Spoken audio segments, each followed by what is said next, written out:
6 students only.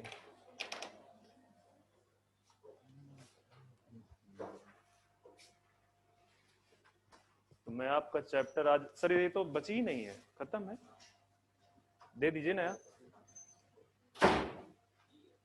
तो आज मैं रेस्पिरेशन चैप्टर का आपके 50% फिनिश कर दूंगा। इज इट पॉसिबल और नॉट? क्या लग रहा है, पॉसिबल है?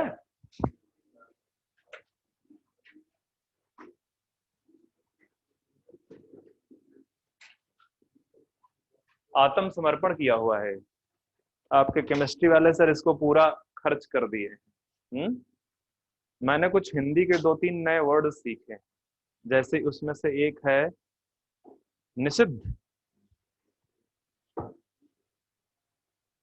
कितने लोग ऐसे हैं जिनका बैकग्राउंड ही हिंदी है? 2, बाकी सबका बंगला।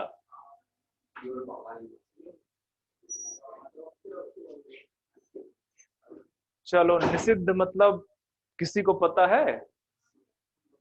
किसको निषिद्ध मतलब बताओ? हाँ, बंगाली में बता हैं? अब बच्चा कोई इसकी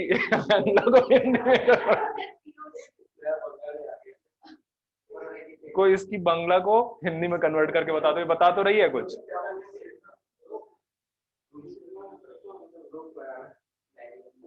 क्या क्या? नहीं, इसने जो बोला तुम सही बोल रहे हो, इसीलिए पूछ रहा हूँ। इसने कुछ इसी को जो ट्रांसलेट कर रहे हो ना उसको हिंदी में। हाँ, निषिद्ध मतलब होता है, सही कह रहे हो, वर्जित। वर्जित मतलब रोकना, समथिंग।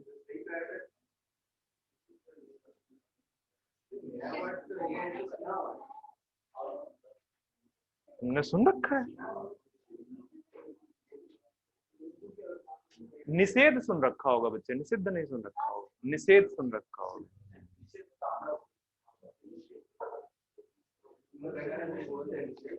एक और वर्ड है अप्लावित।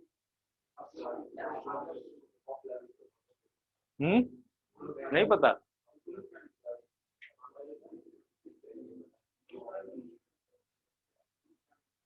को बोलिए जल्दी दे के जाए, इसमें बच्चा कुछ है नहीं है।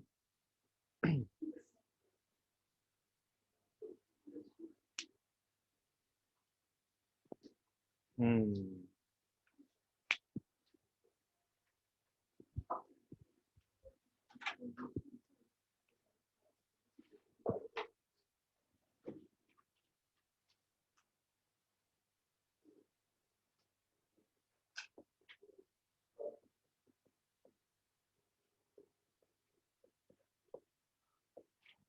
Respiration in plants.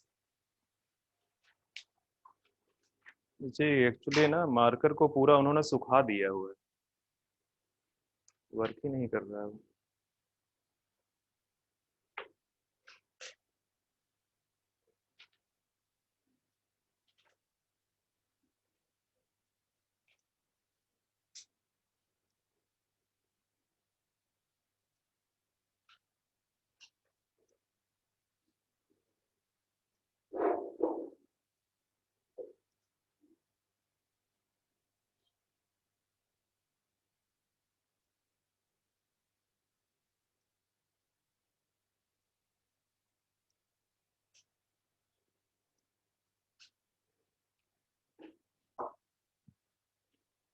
तो यहाँ पे सुबह सुबह में पानी क्यों भर गया था?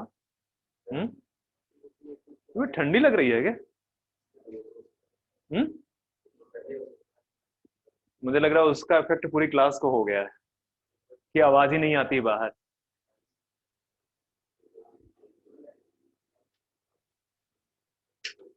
मुझे तो कई बार लगता है कि अच्छा अच्छा अच्छा अच्छा, शांत स्वभाव। मैं स्तब्ध हो गया।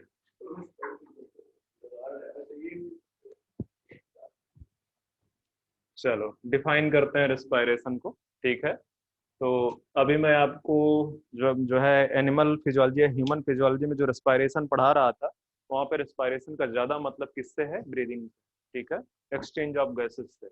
पर यहाँ पे जो रेस्पिरेशन है उसका टोटली मतलब सेलुलर रेस्पिरेशन से, ठीक है, सेल के अंदर जो रेस्पिरेशन है उससे। तो जब भी आप इस रेस्पिरेशन की बात करोगे तो इसका मतलब समझना है कि ये बेसिकली सेलुलर रेस्पिरेशन के बारे में बात कर रहा है, ठीक है। और अगर आप इसको डिफाइन करोगे तो ये कुछ नहीं है, ये एक्सट्रैक्शन ऑफ एनर्जी का प्रोसेस, ठीक है। एक्सट्रैक्शन, एनर्जी कैसे एक्सट्रैक्ट किया जाए, और कहाँ से एक्सट्रैक्ट करेगा? फूड से, ठीक है। जो भी आप फूड इंटेक करते हो उसका होल सोल पर्पस क्या है? ताकि उससे आप एनर्जी एक्सट्रैक्ट कर सको, उसको एटीपी के फॉर्म में अपने बॉडी में स्टोर कर लो, और जब जिस चीज के लिए जरूरत पड़े उसको यूज कर लो, ठीक है। तो ये है आपका the process of extraction of energy, the process of extraction of energy by oxidation of food, oxidation of food, food के ऑक्सीडेशन, ठीक है, टूटन physiological processes occurring in the body of living organism, occurring in the body of a living organism. Living organism के अंदर जो physiological processes run हो रही हैं उनके लिए जो एनर्जी की रिक्वायरमेंट है वो किस प्रोसेस से आएगी? रेस्पिरेशन से आएगी, ठीक है, रेस्पिरेशन से आएगी।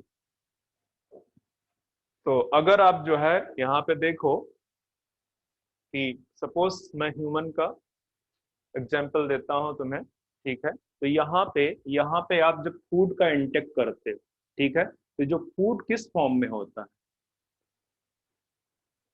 कॉम्प्लेक्स फॉर्म में होता है, सिंपल फॉर्म में थोड़ी होता है।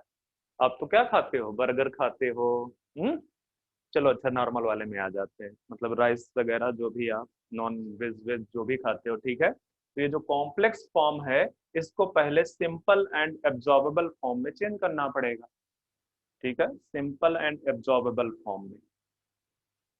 विद रिस्पेक्ट टू, ये किस चीज के रिस्पेक्ट में होगा? विद रिस्पेक्ट टू सेल, ठीक है। और ये काम कहाँ पे होगा, किस प्रोसेस से होगा? ये डाइजेशन, ठीक है, डाइजेटिव सिस्टम में एंजाइम्स की हेल्प से सिंपल एंड एब्जॉर्बेबल फॉर्म में, ठीक है।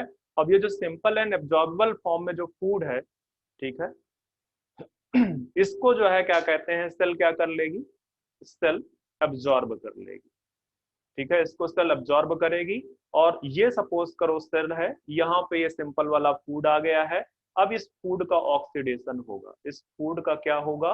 ऑक्सीडेशन होगा, ठीक है। और ऑक्सीडेशन से क्या निकलेंगे, क्या बनेंगे?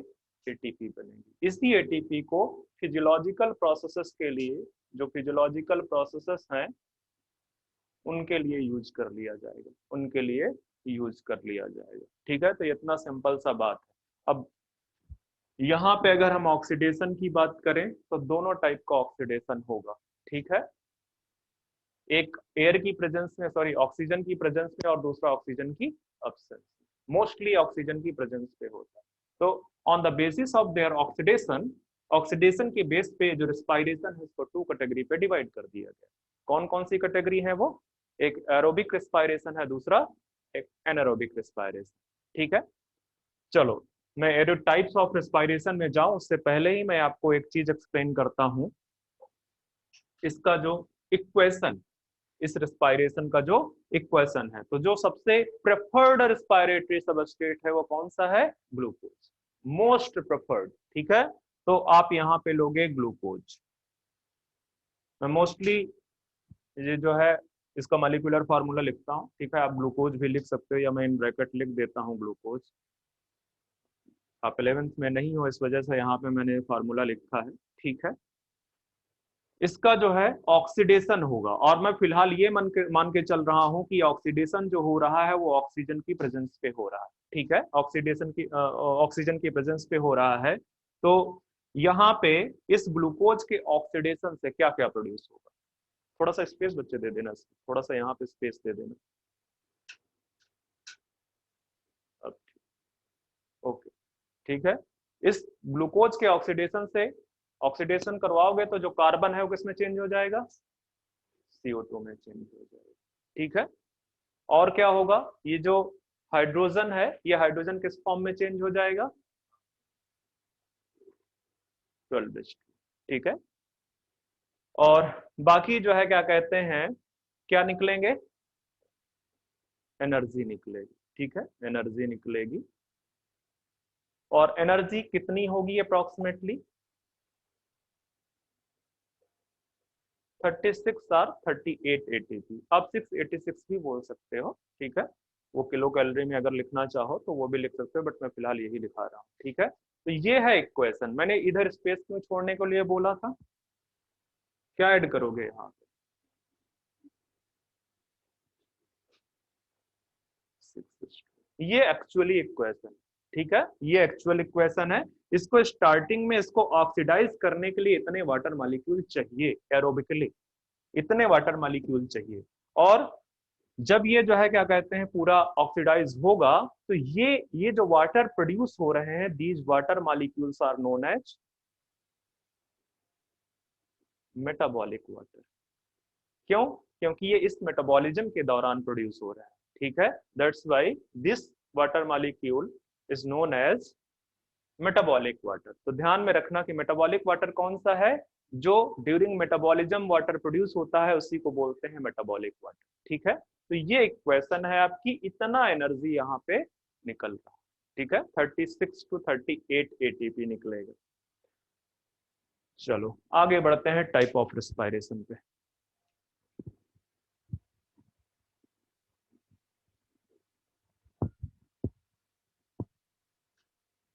आज बड़ा आराम से साफ कर रहा है, क्या बात है। चलो तो आते हैं हम, या 1 मिनट 2-3 पॉइंट लिख दो रेस्पिरेशन के रिस्पेक्ट में, रेस्पिरेशन के रिस्पेक्ट में 2 पॉइंट लिख दो, यहीं पे लिख दो। वैसे तो ये जो प्रोसेस यहाँ पे जो आपको प्रोसेस दिख रही है स्ट्रेट फॉरवर्ड, यहाँ पे एक ये कॉम्प्लेक्स है, अभी भी कॉम्प्लेक्स या बड़ा मॉलिक्यूल मान लो। ठीक है, एक बड़ा मॉलिक्यूल है जिसको बिल्कुल छोटे छोटे मॉलिक्यूल्स में तोड़ा जा रहा है। ठीक है, तो अगर कभी एक बड़े मॉलिक्यूल से छोटे छोटे मॉलिक्यूल बने, मैं पढ़ा चुका हूँ ऑलरेडी, तो कौन सी प्रोसेस होती है, कैटाबॉलिज्म। ठीक है, तो अगर ये देखोगे तो यहाँ पे सीधे सीधे बोलोगे कि respiration is a catabolic process. ठीक है, बट अगर जब बाद में साइकिल्स देखोगे, जब मैं पूरा इसको बताऊंगा कि ये 3 स्टेप में होता है एरोबिक रेस्पिरेशन, तो आप ये देखोगे कि यहाँ पे कुछ इंटरमीडिएट बनते हैं। इंटरमीडिएट मतलब ये एक स्टेप वाइज प्रोसेस। ठीक है, तो जब ये मल्टीपल स्टेप्स में होती है तो वहां पे जो बीच में कुछ मॉलिक्यूल्स बनते हैं, कंपाउंड्स बनते हैं, उनको बोलते हैं इंटरमीडिएट कंपाउंड। और वो इंटरमीडिएट कंपाउंड किसी दूसरे कंपाउंड की सिंथेसिस के लिए यूज कर लिए जाते हैं। ठीक है, किसी दूसरे कंपाउंड की सिंथेसिस के लिए यूज किया जाए, मतलब टर्म आपको यहाँ पे ध्यान देना, सिंथेसिस मतलब कि एक यहाँ पे जो एक इंटरमीडिएट कंपाउंड है छोटा वाला, उससे कोई एक बड़ा बन रहा है, तो उस प्रोसेस को बोलते हैं एनाबॉलिज्म। तो रेस्पिरेशन की प्रोसेस में कैटाबॉलिज्म भी होता है और एनाबॉलिज्म। ऐसी प्रोसेस जहां पे दोनों हो, एनाबॉलिज्म भी हो और कैटाबॉलिज्म हो, उसको बोलते हैं एम्फीबॉलिक। ठीक है, एम्फीबॉलिक रिएक्शन। एम्फी मतलब बोथ, डुअल। ठीक है, एम्फीबियंस जैसे डुअल लाइफ। ठीक है, तो यहाँ पे पहला लिख दो, सबसे पहले लिख दो respiration is multi step process. ठीक है, मल्टी स्टेप प्रोसेस। ठीक है, रेगुलेटेड या controlled by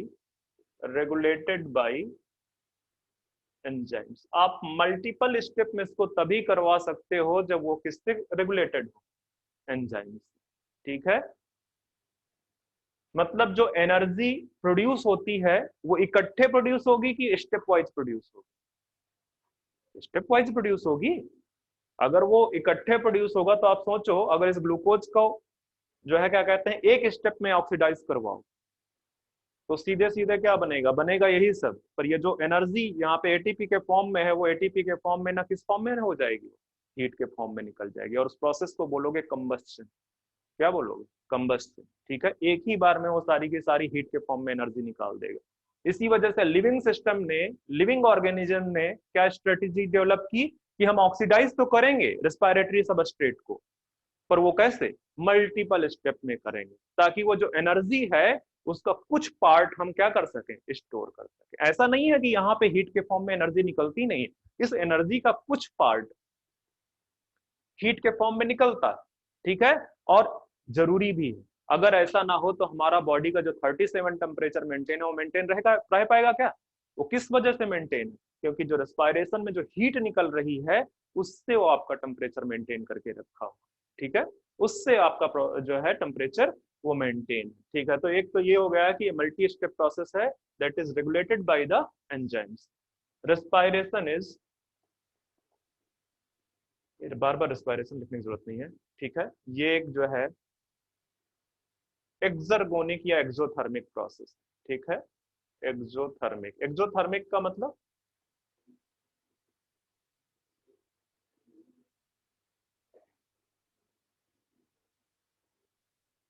process energy produce करेगा। इसके पहले फोटोसिंथेसिस में मैंने क्या लिखा है, एंडोथर्मिक या इंडरगोनिक, ठीक है।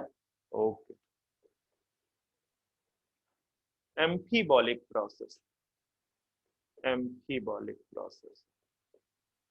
अच्छा, अगर कभी ये आ जाए कि जो है क्या कहते हैं, इस तरह से आए कि respiration is catabolic process, anabolic process, amphibolic नहीं दिया हुआ है, ठीक है, एम्फीबॉलिक नहीं दिया है और ना ही बोथ ए एंड बी दिया हुआ है, ठीक है, तो आप फिर कैटाबॉलिक सेलेक्ट कर सकते हैं, ठीक है, फिर कैटाबॉलिक। हाँ, हो सकता है कि दे दे इस तरह से कि रेस्पायरेशन इज पहले स्टेप में कैटाबॉलिक, बी बी ऑप्शन में एनाबॉलिक, तीसरे में दे दे ऊपर से both A and B. Amphibolic आपको नाम नहीं दे रहा है, ठीक है, तो फिर आप सेकंड थर्ड ऑप्शन सेलेक्ट कर लोगे बोथ ए एंड बी।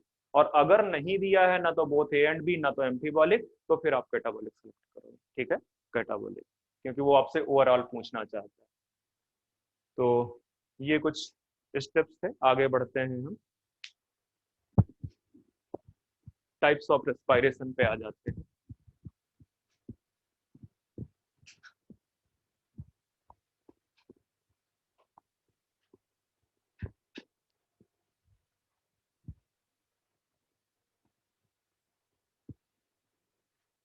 चलो, टाइप्स ऑफ रेस्पायरेशन से पहले एक नोट डाल लो आप।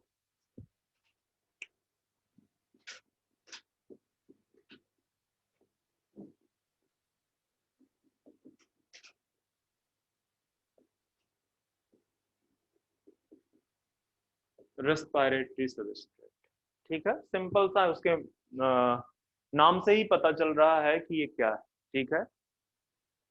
तो जो सबस्ट्रेट एज ए रेस्पायरेटरी क्या बोलते हैं, सबस्ट्रेट यूज होता है, उसी को बोलते हैं रेस्पायरेटरी सबस्ट्रेट, ठीक है। तो आप लिख सकते हो the substrate use for use in respiration या फॉर एनर्जी एक्सट्रैक्शन, ठीक है, energy extraction is known as respiratory substrate, respiratory substrate. तो मुझे बता सकते हो कि रेस्पायरेटरी सबस्ट्रेट कौन कौन से, ठीक है, मैं स्टार्ट में लिख देता हूँ respiratory substrate, carbohydrate,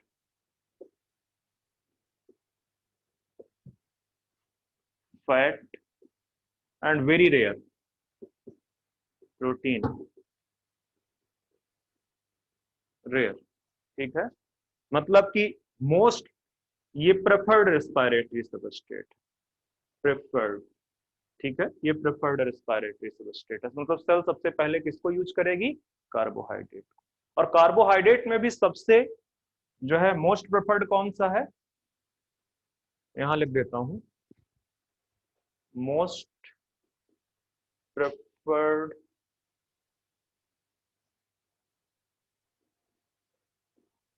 respiratory substrate वो है आपका ग्लूकोज, ग्लूकोज। अगर मैं आपसे पूछूं कि एक आप रेफरेंस ऑर्डर बता दो, ठीक है, ऑर्डर ऑफ, किधर वाला इरेज कर दूं, ऊपर,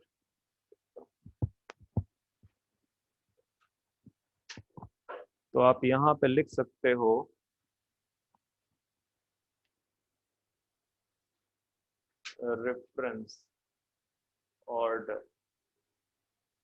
of respiratory substrate with respect to energy, with respect to energy के रिस्पेक्ट में कि कौन से रेस्पिरेटरी सबस्ट्रेट में सबसे ज्यादा एनर्जी, ठीक है।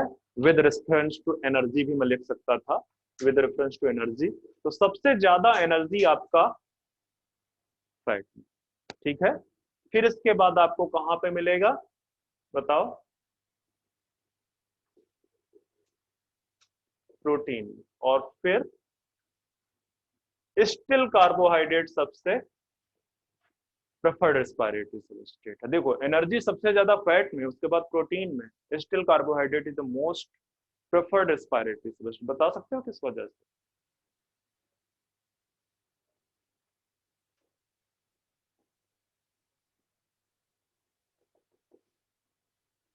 Due to ease of oxidation, या यहाँ पे ऑक्सीजन का जो प्रपोर्शन है, कार्बोहाइड्रेट में जो ऑक्सीजन का प्रपोर्शन है वो ज्यादा, ठीक है। जितना ज्यादा ऑक्सीजन होगा उतना इजी उसका ऑक्सीडेशन होगा। क्यों? क्योंकि उसको बाहर से ऑक्सीजन लेने की जरूरत कम पड़ेगी, ठीक है। तो ये अगर मैं आपसे पूछ लूं रेफरेंस ऑर्डर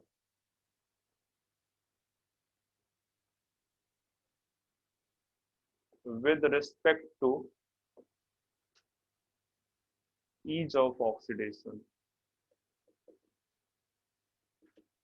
ऑक्सीडेशन के रेस्पेक्ट में अगर आप देखोगे तो फिर से कार्बोहाइड्रेट, फैट, प्रोटीन, ध्यान में रखना। एनर्जी के रेस्पेक्ट में बात करोगे तो यहाँ पे 9.8 किलो कैलोरी है, यहाँ पे 4.8 किलो कैलोरी है, और यहाँ पे आपका 4.4 किलो कैलोरी। चलो टाइप्स ऑफ रेस्पिरेशन की बात करते हैं।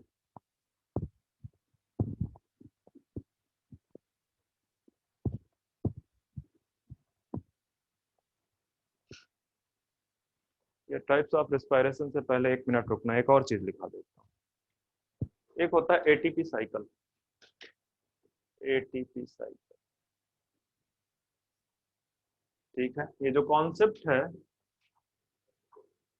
प्रपोज्ड बाय लिपमैन, मैं पहले ही बता देता हूँ सिलेबस का पार्ट नहीं, ठीक है, सिलेबस का पार्ट नहीं, बट तुम्हारे लिए जरूरी है। क्यों जरूरी है? कि जब आप ग्लूकोज या किसी भी रेस्पिरेटरी सबस्ट्रेट को ऑक्सीडाइज करवा रहे थे, ठीक है, ऑक्सीडाइज करवा रहे थे,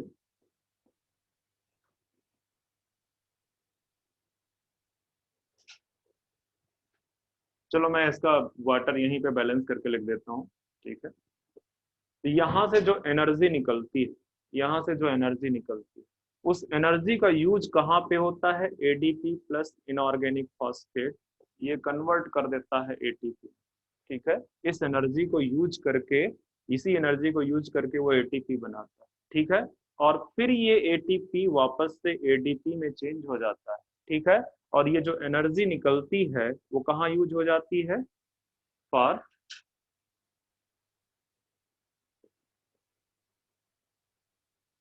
फिजियोलॉजिकल प्रोसेस,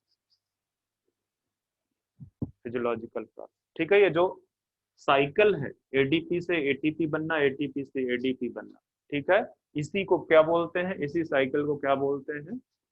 एटीपी साइकिल, ठीक है। इसी को किसने दिया था? लिपमैन, एक और साइंटिस्ट थे लोमैन, ठीक है। तो लोमैन और लिपमैन को इस एटीपी साइकिल को प्रपोज करने के लिए, ठीक है, नोबेल प्राइज दिया था in the field of physiology and medicine, ठीक है।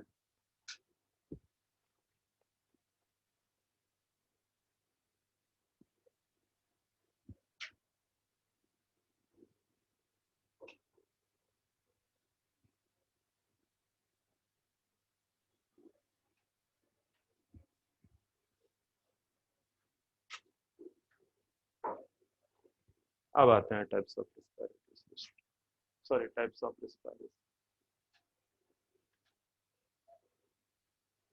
तो respiration basically on the basis of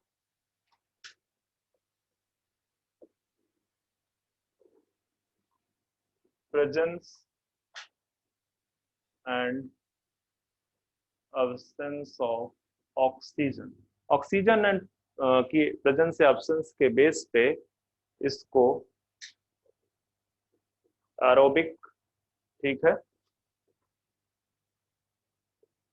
anaerobic respiration उसको बोलते हैं, aerobic respiration and anaerobic respiration. तो जो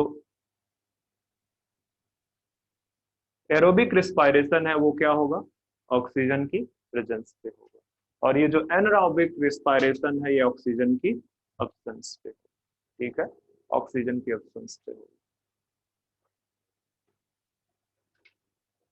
अब देखो यहाँ पे कंप्लीट ऑक्सीडेशन होता है, ठीक है, रेस्पिरेटरी सबस्ट्रेट का कंप्लीट ऑक्सीडेशन होता है, ठीक है, तो पहले ही लिख दो complete oxidation of respiratory substrate aerobic में, और एनारोबिक में क्या होगा, इनकम्प्लीट होगा, incomplete oxidation of respiratory substrate, incomplete oxidation होगा रेस्पिरेटरी सबस्ट्रेट का।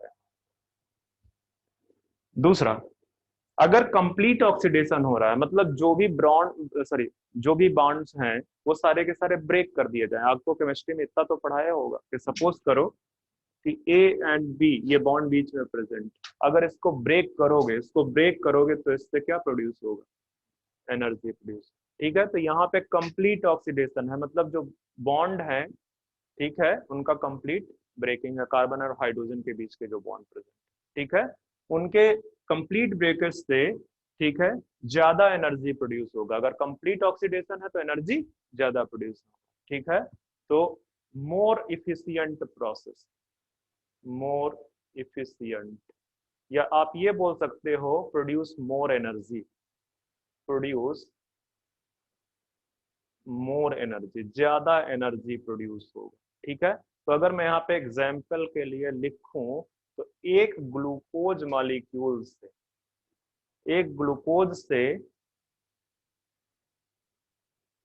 686 किलो कैलोरी इतना एनर्जी प्रोड्यूस होता है, ठीक है, इतना एनर्जी प्रोड्यूस होता है, और अगर एफिशिएंसी की बात करूं, जैसे मैंने यहाँ पे एफिशिएंसी लिख रखा है, तो इसका एफिशिएंसी अप्रोक्सीमेटली 45%, वेरी करता है 40 to 45%, ठीक है, 45% अप्रोक्सीमेटली, ठीक है, एफिशिएंसी मतलब बाकी की एनर्जी कहाँ जाएगी, हीट के फॉर्म में निकलेगी, इतनी एनर्जी को वो स्टोर कर लेगा एटीपी के फॉर्म, ठीक है, और यहाँ पे ये जाहिर सी बात है इनकम्प्लीट ऑक्सीडेशन हुआ है, इनकम्प्लीट ब्रेकिंग बॉन्ड की हुई है, तो यहाँ पे ये बेसिकली लेस एफिशिएंट होगा और ओनली 7% एनर्जी, 7% एफिशिएंट, ठीक है, 7%।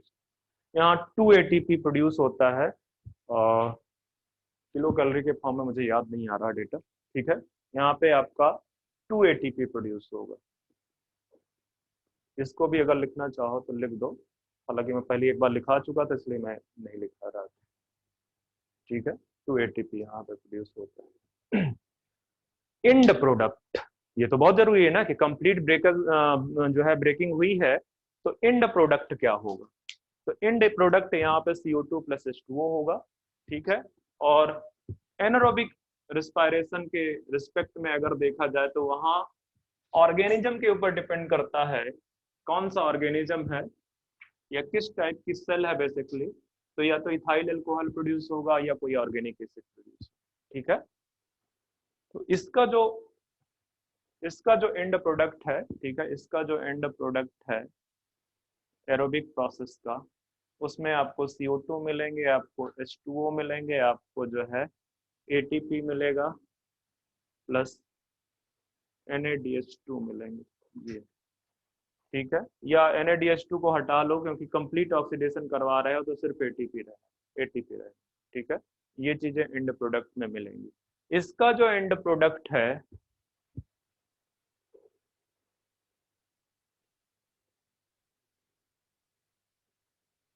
यहाँ पे आपको एथाइल अल्कोहल और ऑर्गेनिक एसिड। अब ये मत बोल देना कि CO2 नहीं प्रोड्यूस होता क्या इसमें, तो मैं बताऊंगा आपको कि एनारोबिक रिस्पायरेशन अगर यूनिसेलर कुछ यूनिसेलर ऑर्गेनिज्म में है, वहां पे जब वो एनारोबिक रिस्पायरेशन होता है तो उसका कुछ पार्ट बाहर होता है सेल के, ये तो सेल के अंदर होगा। ठीक है, ये कहाँ पे होगा मैंने पहले ही बता दिया है कि जो रिस्पायरेशन है ये क्या है, सेलुलर रिस्पायरेशन। ठीक है, पर इसका कुछ पार्ट एक दूसरी प्रोसेस है बेसिकली जिसको फर्मेंटेशन बोलते हैं, जो कि एक एक्स्ट्रा सेलुलर प्रोसेस है। तो जो इसका एंड प्रोडक्ट है उसको चेंज कर दिया जाता है किसी और चीज में। ठीक है, वो मैं बताऊंगा आपको बाद में। तो क्या बोलने वाला था, दिमाग से स्किप कर गया। अभी मैं पीछे क्या बोला, हाँ CO2। तो CO2 जो है फर्मेंटेशन की प्रोसेस में कई बार CO2 प्रोड्यूस होता है। या अगर आप मसल्स की बात करोगे, मसल्स में ये जो एनारोबिक प्रोसेस है इसमें एक स्टेप तो होता है ग्लाइकोलाइसिस का। ठीक है, तो ग्लाइकोलाइसिस से प्रोड्यूस होते हैं पायरुविक एसिड, और जो पायरुविक एसिड है उसको कन्वर्ट कर दिया जाता है किस में, लैक्टिक एसिड में। ठीक है, या और किस में कन्वर्ट, सॉरी मसल्स में लैक्टिक एसिड पे कन्वर्ट होगा, और उसमें आरबीसी में, आरबीसी में वो कन्वर्ट होगा पर जो है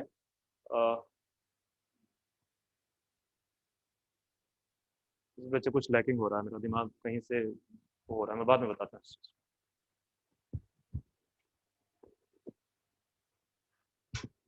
मेरे दिमाग से कुछ चीजें बीच में स्किप हो रही हैं, मैं खुद नहीं उनको कैच कर पा रहा हूँ कि हो क्या रहा है। चलो, तो सेलुलर रेस्पायरेशन से जो है हम आगे बढ़ते हैं, सॉरी ये टाइप्स ऑफ रेस्पायरेशन से मैं आगे बढ़ता हूँ। अब आते हैं हम एरोबिक, पहले इसी को खत्म करेंगे बाद में हम एनारोबिक पार्ट पे आएंगे। ठीक है, एरोबिक रेस्पायरेशन मतलब कि जो रेस्पिरेशन होगा वो ऑक्सीजन की प्रेजेंस पे होगा और complete breakdown of the respiratory substrate होगा। ठीक है, complete breakdown of the respiratory substrate होगा। मैं इसको थोड़ा होल्ड करूंगा, मैं आपको एक चीज बताता हूँ कि एक और टाइप का रेस्पिरेशन से, मतलब रेस्पिरेशन को एक और टाइप से डिवाइड कर सकते हैं, लिखाऊंगा नहीं। ठीक है, एक होता है फ्लोटिंग रेस्पिरेशन। ठीक है, तो फ्लोटिंग रेस्पिरेशन में क्या होता है, सपोज करो सेल है, सिर्फ सुन लो, ये एक सेल, इसके इसका जो साइटोप्लाज्म है, तो साइटोप्लाज्म में आपका रेस्पिरेटरी सबस्ट्रेट क्या कर रहा होगा, फ्लोट कर रहा होगा। ठीक है, साइटोप्लाज्म में रेस्पिरेटरी सबस्ट्रेट, और जो फ्लोट कर रहा है रेस्पिरेटरी सबस्ट्रेट उसमें मोस्ट प्रोबेबली क्या होगा, कार्बोहाइड्रेट एंड फैट। ठीक है, तो ये जब सेल ऑक्सीडेशन करना स्टार्ट करेगी, सेल रेस्पिरेशन करना स्टार्ट करेगी, तो ये जो फ्लोटिंग स्टोर्ड फूड है इसी का रेस्पिरेशन पहले होगा, इसी का रेस्पिरेशन पहले होगा। तो जब तक ये स्टोर्ड फूड को रेस्पायर कर रही है तब तक उसको क्या बोलोगे आप, फ्लोटिंग रेस्पिरेशन। और इसके बाद फिर सेल, अगर ये स्टोर्ड फूड खत्म हो गया तो सेल के अंदर क्या बचेगा, प्रोटोप्लाज्मिक प्रोटीन्स, या वही सब मना लो उसको, प्रोटोप्लाज्मिक प्रोटीन्स। अब उसके कुछ कंपोनेंट आपके एंजाइमेटिक होंगे और कुछ कंपोनेंट उसके स्ट्रक्चरल होंगे। दो टाइप के होते हैं, स्ट्रक्चरल एंड फंक्शनल। तो फंक्शनल आपके एंजाइमेटिक होते हैं मोस्टली, और बाकी के क्या होते हैं, स्ट्रक्चरल होते हैं। तो बताओ कि वो जो स्ट्रक्चरल पहले ऑक्सीडाइज होगा कि फंक्शनल पहले ऑक्सीडाइज होगा। हम्म, मतलब तेजी से बोल दोगे तो मैं डर जाऊंगा, इसलिए तुम इस चीज से बचते हो, ऐसा है क्या।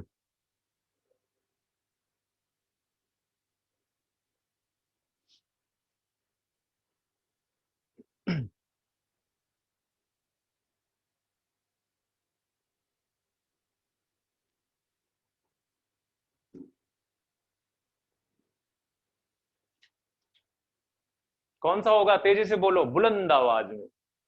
इधर से तो बुलंदी बची ही नहीं है। एक तो 9 बच्चे हैं टोटल, पहले तो कम से कम यहाँ पे 16-17 होते थे, क्या छोड़ गए क्या बाकी लोग। और तुम्हारे साथी जो है, जो आते थे कभी कभी संडे सैटरडे दिख जाते हैं, वो कहाँ है।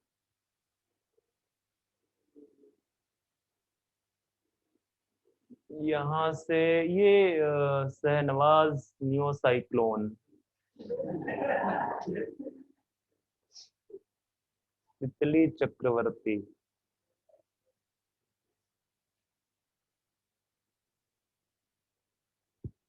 चलो मैं ही बता देता हूँ कि सबसे पहले स्ट्रक्चरल खाते होगा, क्योंकि स्ट्रक्चरल अगर नहीं कंज्यूम हो रहा है तो अगर फंक्शनल कंज्यूम कर गया तो ऑक्सीडाइज कौन करेगा, क्योंकि ये तो एंजाइमेटिक प्रोसेस है। ठीक है, तो पहले जो है आपका स्ट्रक्चरल को कंज्यूम करेगा। तभी देखते होगे कि जब ओल्ड एज आती है तो यहाँ पे झुर्रियां पड़ जाती है। ठीक है, वो इस वजह से पड़ती हैं क्योंकि वो फैट का ऑक्सीडेशन या प्रोटोप्लाज्मिक प्रोटीन्स का ऑक्सीडेशन होता है। या आप उसको भी हटा लो, आप फास्टिंग पे चले जाओ। ठीक है, तो पहले स्टोर फूड खर्च होगा, तो स्टोर फूड में कार्बोहाइड्रेट तो बेचारा 4 ही घंटे में समर्पण कर देता है, 4 घंटे से ज्यादा नहीं होता। इसीलिए आप देखते हो 3 से 4 घंटे के बाद आपको एहसास होना स्टार्ट हो जाता है कि नहीं मुझे भूख लगी हुई। ठीक है, इसके बाद अगर आप नहीं खा रहे हो तो वो फैट कंज्यूम करेगा। तभी देखते होगे कि अगर सुबह खा के चले हो और रात के 10 बजे 12 बजे तक वापस लौट के आ रहे हो तो ये गाल पे लो चिपक जाते हैं। होता है कि नहीं ऐसा? ठीक है, क्योंकि सबसे पहला इफेक्ट आपके फेस पे ही जाता है। ठीक है, तो फैट कंज्यूम होगा और उसके बाद फास्टिंग करोगे तो फैट के बाद वो फिर प्रोटीन्स कंज्यूम करना स्टार्ट करेगा। तो धीरे धीरे करके जो आपकी मसल्स हैं उनको कंज्यूम करना स्टार्ट करेगा। ठीक है, मसल में प्रोटीन बहुत होता है। ठीक है, तो उनको कंज्यूम करना स्टार्ट करेगा। ठीक है, बाद में जाके वो फिर एंजाइमेटिक प्रोटीन्स को कंज्यूम करता है। तो ये जो है आपका पहले पहले जब ये कंज्यूम हो रहा है तब ये फ्लोटिंग रेस्पिरेशन है। बाद में जो कंज्यूम हो रहा है तो उसको स्टार्विंग या बोलोगे या प्रोटोप्लाज्मिक रेस्पिरेशन बोलोगे। ठीक है, स्टार्विंग रेस्पिरेशन या प्रोटोप्लाज्मिक, तो दो कैटेगरी के और है, मतलब फ्लोटिंग रेस्पिरेशन एंड स्टार्विंग। नहीं है सिलेबस में, लिखने की जरूरत नहीं है, मैं पहले ही बता चुका। तो अब ये जो एरोबिक रेस्पिरेशन है, इस एरोबिक रेस्पिरेशन को हम मेनली 3 स्टेप पे डिवाइड करते हैं। ठीक है, एरोबिक रेस्पिरेशन है उसको हम मेनली 3 स्टेप में डिवाइड करेंगे। ठीक है, पर उससे पहले इस रेस्पिरेशन को मैं स्टार्ट करूं, ठीक है, इसी हेडिंग के अंदर चलो हम थोड़ा सा एक फ्लो डायग्राम देखते हैं। रेस्पिरेटरी सबस्ट्रेट हम हर बार क्या लेंगे? ग्लूकोज लेंगे। ठीक है, और ग्लूकोज का जब जो है स्टेप स्टार्ट होगा ऑक्सीडेशन का, तो एक प्रोसेस होती है जिसको बोलते हैं ग्लाइकोलाइसिस। ठीक है, इस स्टेप में कोई ऑक्सीजन का कंजम्पशन नहीं होता है, कोई ऑक्सीजन की जरूरत नहीं।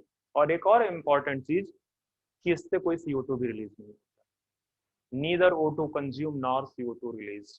ठीक है, ये 6 कार्बन है इसमें, आपको पहले से ही पता है। और यहाँ पे इसका जो एंड प्रोडक्ट होगा वो क्या बनेगा? 2 मॉलिक्यूल ऑफ पायरुविक एसिड। देखो पायरुविक एसिड आपका 3 कार्बन का, तो 6 से 6 बन गए कि नहीं बन गए? देर मतलब ना तो कोई यहाँ पे O2 का कंजम्पशन है और ना ही जो है कोई CO2 का रिलीज है। अब ये जो पायरुविक एसिड है इसका फेट डिपेंड करेगा कि ऑक्सीजन प्रेजेंट है या नहीं। ऑक्सीजन प्रेजेंट है या नहीं है वो डिसाइड करेगी कि पायरुविक एसिड का क्या होगा। ठीक है, जैसे तुम घूमने के लिए बाहर जाओगे या नहीं जाओगे वो डिसाइड कौन करेगा? तुम्हारी जेब में मनी कितना है। ठीक है, नहीं है तो नहीं जाओगे। ठीक है, तो ये आपका पायरुविक एसिड, अगर ये ऑक्सीजन प्रेजेंट है तो ये पायरुविक एसिड पहले कन्वर्ट होगा एसिटाइल कोएंजाइम ए में। ठीक है, और 2 पायरुविक एसिड है तो कितने? 2 एसिटाइल कोएंजाइम। एक इंपॉर्टेंट बात बताता हूं कि यहाँ पे ये 2 कार्बन कंपाउंड, ठीक है, दैट मीन्स कि यहां से इस स्टेप पे क्या रिलीज हुआ है? CO2 रिलीज हुआ। CO2 रिलीज हुआ। डिकार्बोक्सिलेशन का जो पहला स्टेप है वो कब आएगा? पायरुविक एसिड के बाद। मतलब ग्लाइकोलाइसिस वाले पूरी प्रोसेस में, ग्लाइकोलाइसिस वाले पूरे पथवे में कोई डिकार्बोक्सिलेशन स्टेप नहीं है। ठीक है, ध्यान में रखना, मैंने पहले बताया कि नो CO2 रिलीज, पर जब वो पूछेगा डिकार्बोक्सिलेशन तो आप कंफ्यूज हो जाए। बस CO2 का बाहर जाना ही डिकार्बोक्सिलेशन। ठीक है, जैसे मैंने वहां पे जब फोटोसिंथेसिस पढ़ाया डार्क रिएक्शन तो वहां पे मैं क्या बोल रहा था? कार्बोक्सिलेशन मतलब एडिशन ऑफ कार्बन, और डिकार्बोक्सिलेशन मतलब रिलीज ऑफ CO2। तो एस्टिल कोएंजाइम ए बना। अब ये एस्टिल कोएंजाइम ए इंटर करेगा क्रेब्स साइकिल में, और क्रेब्स साइकिल से जो प्रोडक्ट आएंगे, देखो इस एस्टिल कोएंजाइम ए के पास कितने कार्बन, 2, और 2 मॉलिक्यूल है तो कितने कार्बन, 4, तो 4 CO2 निकाल दो यहां से। और बाकी के जो प्रोड्यूस होंगे, एटीपी कुछ प्रोड्यूस होंगे और कुछ क्या प्रोड्यूस होंगे, NADH2। ठीक है, और ये जो NADH2 है ये फिर कहां पे जाएगा, इसका ETS में जाएगा, और वहां से फिर से क्या प्रोड्यूस होगा, जितने भी NADH2 हो, यहाँ पे भी NADH2 प्रोड्यूस होगा, यहाँ पे भी NADH2 प्रोड्यूस होगा, यहाँ पे भी NADH2 प्रोड्यूस होगा, सारे के सारे इलेक्ट्रॉन ट्रांसपोर्ट सिस्टम में जाएंगे, वहां पे उसका ऑक्सीडेशन होगा, और फिर ऑक्सीडेशन से जो एनर्जी निकलेगी वो क्या होगा जितना भी ऑक्सीडेशन से एनर्जी निकलेगी उसको एटीपी में सिंथेसाइज कर लिया जाएगा। ठीक है, एटीपी के फॉर्म में सिंथेसिस हो जाएगी वहां पे। यहाँ पे भी ध्यान रखना कि 2 मॉलिक्यूल है तो 2 CO2 रिलीज होगा। ठीक है, इस प्रोसेस को, ये जो पायरुबिक एसिड से एस्टाइल कोएंजाइम ए बनने का जो प्रोसेस है, इस प्रोसेस को हम क्या बोलते हैं, oxidative decarboxylation, not phosphorylation. This is oxidative decarboxylation, या इसी को बोलते हैं, चूंकि ग्लाइकोलिसिस और क्रेब्स साइकिल को ये कनेक्ट कर रहा है, ग्लाइकोलिसिस और क्रेब्स साइकिल को ये कनेक्ट कर रहा, तो इसको कई बार बोलते हैं लिंक रिएक्शन, या ट्रांजिशन स्टेप, या गेटवे स्टेप, बहुत सारे नाम बाद में लिखना है, अभी नहीं। ठीक है, तो ये आपको समझ में आया कि ग्लूकोज से पायरुबिक एसिड, अगर ऑक्सीजन प्रेजेंट है तो एस्टिल कोएंजाइम और बाकी ये सारे के सारे प्रोडक्ट। ठीक है, इसको भी अगर आप लिखो ETS के बाद, मेरे पास स्पेस नहीं है, मुझे नीचे लिखना चाहिए था। ठीक है, ये फाइनली आपका ATP ही बनेगा, ये फाइनली आपका ATP बनाएगा। तो बेसिकली एक साइकिल ये है, एक साइकिल ये है, एक पाथवे ये। ठीक है, एक पाथवे ये, तो ये इतने एरोबिक रिस्पायरेशन में होंगे। और अगर ऑक्सीजन अब्सेंट है तो पायरुबिक एसिड में भी कन्वर्ट हो सकता है इथाइल अल्कोहल में, डिपेंडिंग अपॉन द ऑर्गेनिज्म और टाइप ऑफ सेल। ठीक है, इथाइल अल्कोहल में, और किस में कन्वर्ट हो सकता है, ऑर्गेनिक एसिड में। यहाँ पे लैक्टिक एसिड लिख देता हूँ, ज्यादा कॉमन है ये। ठीक है, ज्यादा टाइम पे लैक्टिक एसिड प्रोड्यूस होता है, कई बार एसिटिक एसिड भी प्रोड्यूस होता है, कई बार एसिटो एसिटिक एसिड प्रोड्यूस होता है, पर हम यहाँ पे लैक्टिक एसिड ज्यादा कॉमनली है, तो लैक्टिक एसिड। हाँ, ये ध्यान रखना कि जब एथाइल अल्कोहल है तो इसके साथ में CO2 भी प्रोड्यूस होता है। एथाइल अल्कोहल अगर प्रोड्यूस हो रहा है तो CO2 भी। एग्जाम्पल लिख दो, जैसे यहाँ पे एग्जाम्पल में लिख दो, यहाँ पे प्लांट सेल, प्लांट सेल। एक और बड़ा अच्छा एग्जाम्पल अगर मैं लिख दूं तो क्या लिख दूं, ईस्ट। ठीक है, ईस्ट। लैक्टिक एसिड में अगर मैं इसका एग्जाम्पल लिख दूं तो एग्जाम्पल में RBC, मसल्स, मसल सेल, और कोई लिख सकता हूं, बताओ, कुछ बैक्टीरिया, सम बैक्टीरिया। कौन सा bacteria, lab, lactic acid bacteria. ठीक है, लैक्टोबैसिलस। तो अब आते हैं, अब आते हैं आगे। टाइम कितना हुआ है, मतलब मेरे पास पढ़ाने वाला टाइम कितना, 1 आवर से अब कम है उससे।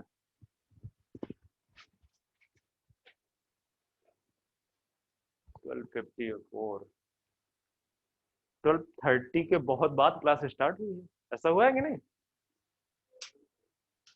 अच्छा, 12,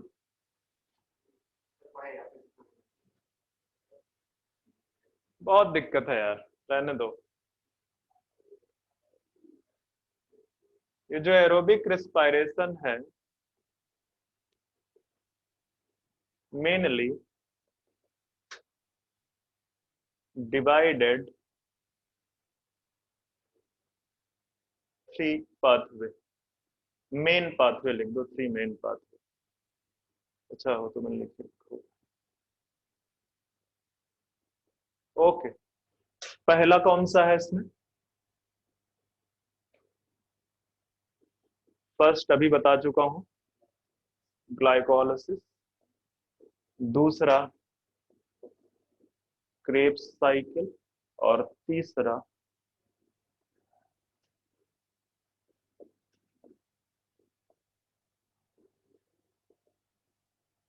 टर्मिनल ऑक्सीडेशन। ठीक है, अब इस टर्मिनल ऑक्सीडेशन में मैं बताऊंगा कि दो प्रोसेस पैरेलल रन होती हैं, जैसे मैंने आपको कहाँ पे बताया था, लाइट रिएक्शन ऑफ फोटोसिंथेसिस। दो प्रोसेस, एक इलेक्ट्रॉन मूव करता है, ट्रांसपोर्ट करता है, और उसके दौरान फॉस्फोरिलेशन होता है। तो यहाँ पे भी इलेक्ट्रॉन मूव करेगा और फॉस्फोरिलेशन होगा, बस नाम चेंज हो जाएगा। इस बार यहाँ पे ऑक्सीडेटिव फॉस्फोरिलेशन हो जाएगा, वहां पे क्या हुआ था, फोटोफॉस्फोरिलेशन। ठीक है, वहां पे फोटोफॉस्फोरिलेशन हुआ था, यहाँ पे ये आपका हो जाएगा ऑक्सीडेटिव फॉस्फोरिलेशन। तो अब आते हैं ग्लाइकोलाइसिस पे। पहला स्टेप, जैसा कि मैं आपको बता चुका हूं कि ग्लाइकोलाइसिस का एंड प्रोडक्ट आपका पायरुविक एसिड होगा।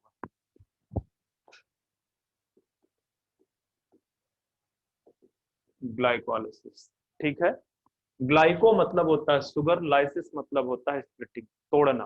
ठीक है, स्प्लिट करना। तो ये बेसिकली क्या है, स्प्लिटिंग ऑफ शुगर। शुगर की स्प्लिटिंग को आप नाम दे रहे हो glycolysis.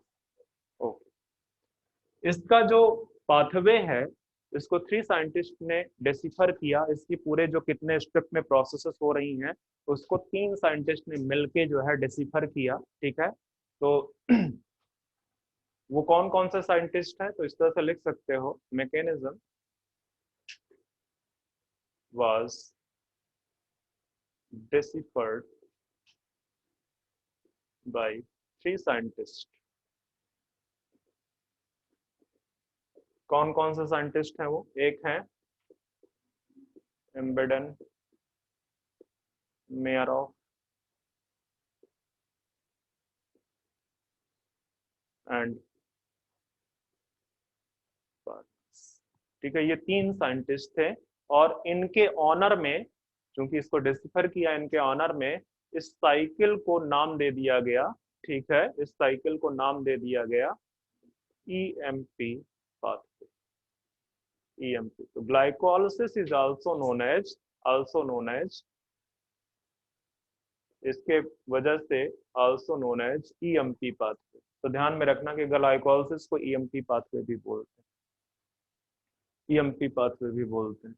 Okay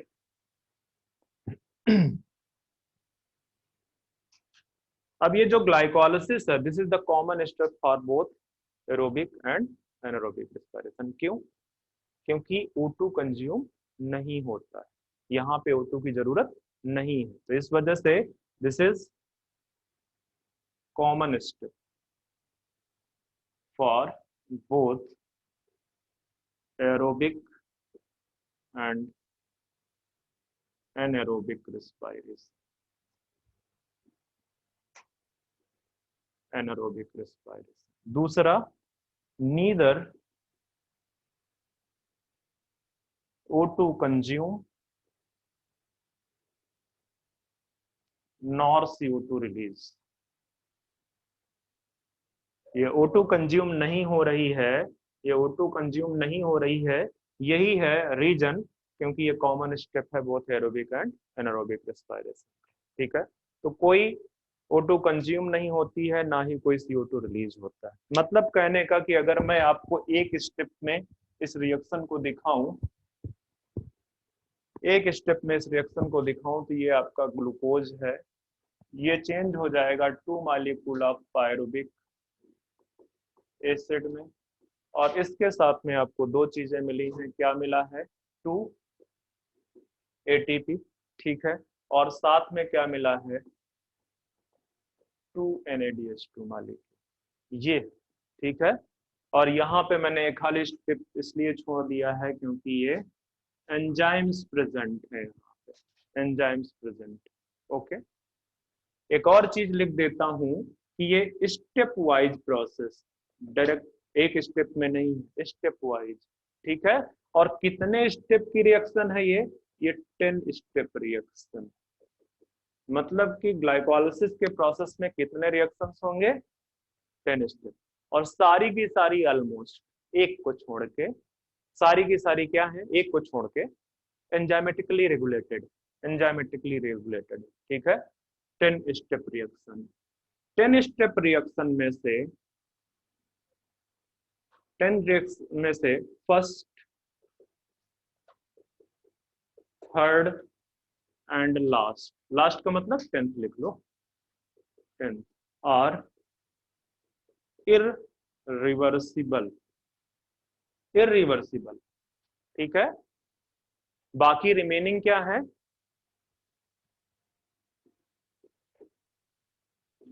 remaining reversible. Generally आप अगर आपको एंजाइम वाला चैप्टर याद है मेरा लेक्चर, तो मैंने बोला था generally enzyme catalysed reactions are reversible, ठीक है, रिवर्सिबल। बट यहाँ पे इनको भी रिवर्सिबल बना सकते हो, बट रिवर्सिबल बनाने के लिए आपको वापस से एनर्जी देनी पड़ेगी, ठीक है। तो ये आपकी जो है first third and 10th are irreversible reaction है, ठीक है। यहाँ पे यहाँ पे एटीपी कंज्यूम नहीं, यहाँ से में से दो दो में एटीपी कंज्यूम होता है, 10th वाली जो रिएक्शन है उसमें एटीपी प्रोड्यूस होता है, ठीक है। मतलब एटीपी का कहीं ना कहीं पे यहाँ पे रोल है, इसकी वजह से इररिवर्सिबल। ओके, अब एक और चीज देख लेते हैं, बाद में मैं जो पाथवे है वो सबसे लास्ट में बताऊंगा, अभी कुछ स्टेप वाइज चीजें डिस्कस करते चलते हैं।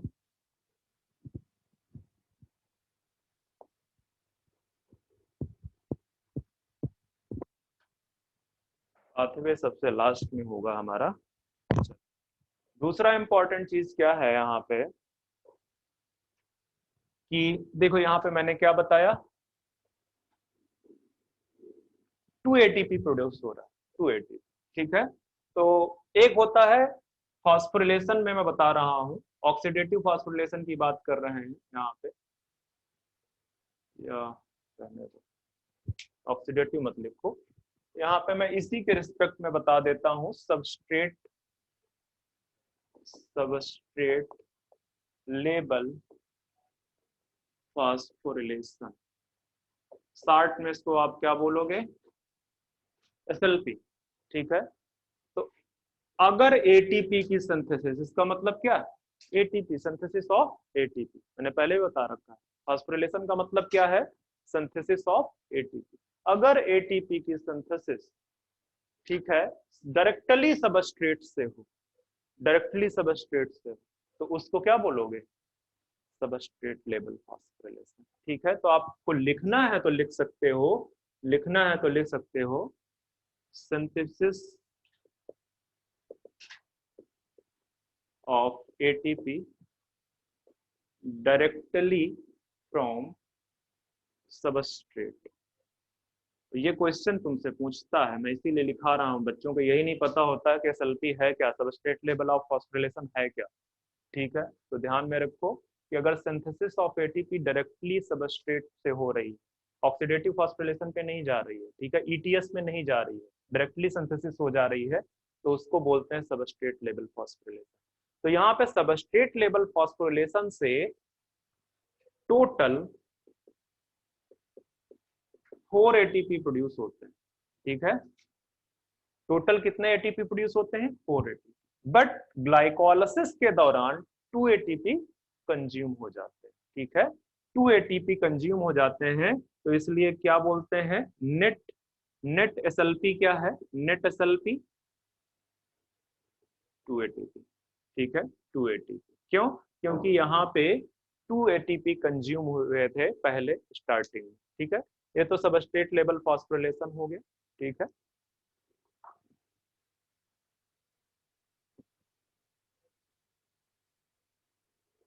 नो डिकार्बोक्सिलेशन स्टेप, कोई डिकार्बोक्सिलेशन स्टेप नहीं है, ठीक है। यहाँ से ये भी पूछ सकता है कि कितने स्टेप है जहाँ पे कि सबस्ट्रेट लेवल फॉस्फोरिलेशन होता है, ठीक है। तो 2 स्टेप है, 2 ही स्टेप है, वो अभी आपको पता चल जाएगा पाथवे में, ठीक है। कोई डिकार्बोक्सिलेशन स्टेप नहीं है, और वो तो मैंने पहले ही बता दिया कि आपके 2 NADH2 प्रोड्यूस हो रहे हैं, ठीक है, प्रोडक्शन ऑफ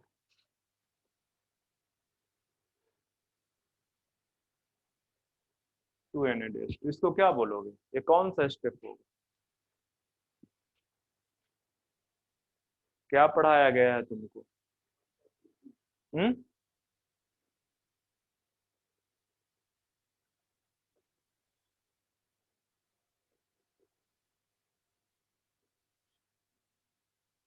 तो कितने हुए डिहाइड्रोजनेशन स्टेप, कितने हुए? ये मत बोलना कि 2। अरे वो 2 पायरुविक एसिड बनाए ना, मतलब 2 मॉलिक्यूल्स है ना वो, ठीक है। तो एक ही स्टेप है, पर डिहाइड्रोजनेशन मतलब डिहाइड्रोजनेशन एक ही स्टेप है, उससे बनते 2 मॉलिक्यूल। यहाँ पे भी सेम चीज है, ठीक है। यहाँ पे जब टोटल 4 एटीपी थे, तो ये जो 4 एटीपी का प्रोडक्शन है वो 2 स्टेप में, 2 स्टेप में, ठीक है। कंफ्यूज मत होना, टोटल 4 एटीपी आपके प्रोड्यूस हो रहे हैं सल्फी से।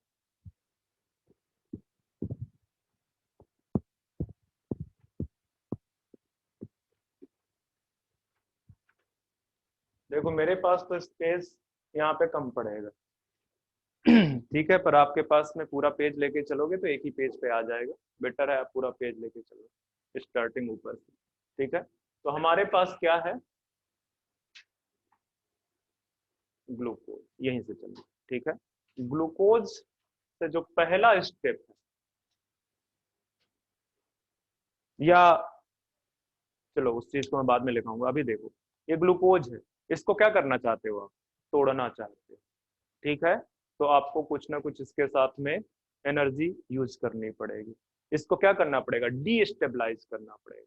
तो आपके बायोलॉजिकल उसमें लैंग्वेज में इसको बोला जाए तो उसको बोलते हैं एक्टिवेशन ऑफ ग्लूकोज मॉलिक्यूल, ठीक है। मतलब इस स्टेप में आप क्या करोगे, ग्लूकोज को एक्टिवेट कराओगे। केमिस्ट्री वाले लैंग्वेज में जाओगे तो सीधे सीधे बोलोगे आप डीस्टेबलाइज करोगे मॉलिक्यूल, ठीक है। और डीस्टेबलाइज करने के लिए क्या है इंपॉर्टेंट, किसके साथ कोई बल्कि ग्रुप अटैच कर दो, अपने आप ये डिस्टेबलाइज हो जाए, ठीक है। अपने आप ये डिस्टेबलाइज हो जाएगा। तो बल्कि ग्रुप कहाँ से आएगा, फॉस्फोरिलेशन करवाओगे, फॉस्फेट अटैच करोगे, फॉस्फेट से बढ़िया ग्रुप कोई है ही नहीं है डिस्टेबलाइज करने के लिए, ठीक है। तो यहाँ पे आप क्या करोगे, एक फॉस्फोरिलेशन करवाओगे, यहाँ एटीपी आपका कंज्यूम होगा, एक एटीपी कंज्यूम होगा यहाँ, ठीक है। एक एटीपी आपका कंज्यूम हो रहा है ग्लूकोज से, इसको चेंज कर देगा ग्लूकोज 6 फॉस्फेट, ग्लूकोज 6 फॉस्फेट पे चेंज कर देगा। और मैंने पहले ही बता रखा है कि this is the enzymatic process. तो कौन सी एंजाइम होगी, जहां पे एटीपी का रूल आ जाए, इस तरह से जहां पे एटीपी कंज्यूम हो रही है वहां पे श्योर शॉर्ट काइनेज एंजाइम होगी, ठीक है। आप अगर चाहो तो आप जाके जहां पे मैंने एटीपी साइकिल लिखाया है वहां पे जब मैंने एटीपी को वापस ब्रेक किया है एडीपी में, वहां पे नीचे एंजाइम लिख सकते हो काइनेज, वहां पे मैंने इस तरह से लिखा होगा ना कि ये एटीपी है, एटीपी ब्रेक कर गई साइकिल में। यहाँ पे तो पहले इस तरह से किया ना, एडीपी प्लस पी आई, ठीक है, इसको ये बनाया यहाँ पे जब एनर्जी इनपुट हुआ था, ठीक है। जब ये ब्रेक करेगा तो यहाँ पे एंजाइम आप दे सकते हो काइनेज, ठीक है। और काइनेज जहां पे भी मतलब ये एटीपी जब भी ब्रेक करेगा, ठीक है, तो एंजाइम जो होगी वो काइनेज होगी। अब चूंकि सबस्ट्रेट आपका 6 कार्बन मॉलिक्यूल,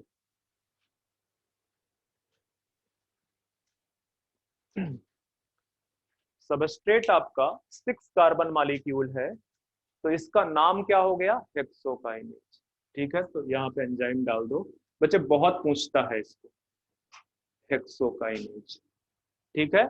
और इस एंजाइम को आपको जब मैं एंजाइम चैप्टर पढ़ा रहा था तो मैंने बोला कि एंजाइम की एक्टिविटी के लिए कुछ और अदर मॉलिक्यूल जरूरत होते हैं, तो इसको चाहिए एक कोफैक्टर, इसको क्या चाहिए, कोफैक्टर। और कोफैक्टर में क्या है, Mg+2 मैग्नीशियम, ठीक है, वो भी आयनाइज फॉर्म में, ठीक है, Mg2+ फॉर्म में चाहिए इसको। तो ये हुआ पहला रिएक्शन, ग्लूकोज 6 फॉस्फेट बनाया, ग्लूकोज 6 फॉस्फेट बनाया।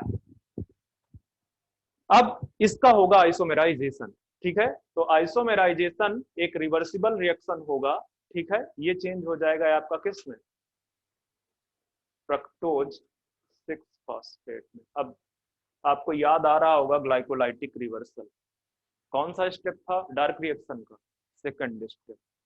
रिडक्टिव फेज जो था, रिडक्टिव फेज उसको क्या नाम देते हैं, ग्लाइकोलाइटिक रिवर्सल, ठीक है। तो ये फ्रक्टोज 6 फास्फेट में चेंज हुआ, एंजाइम है आपकी आइसोमेरेज। ये दोनों क्या है, ग्लूकोज और फ्रक्टोज आर आइसोमर, ठीक है। अब ये जो फ्रक्टोज 6 फास्फेट है, यहाँ पे अभी अभी जब इसको एक एटीपी ऐड किया गया है तो ये एक्टिवेट तो हुआ है या डिस्टेबलाइज तो हुआ है, पर इतना डिस्टेबलाइज नहीं हुआ है कि जो है क्या कहते हैं, ये ब्रेक करना स्टार्ट कर दे, इसको ब्रेक करना इजी हो जाए, ठीक है। तो फिर से क्या होगा, फिर से फास्फोरिलेशन होगा, फिर से फास्फोरिलेशन होगा, ठीक है।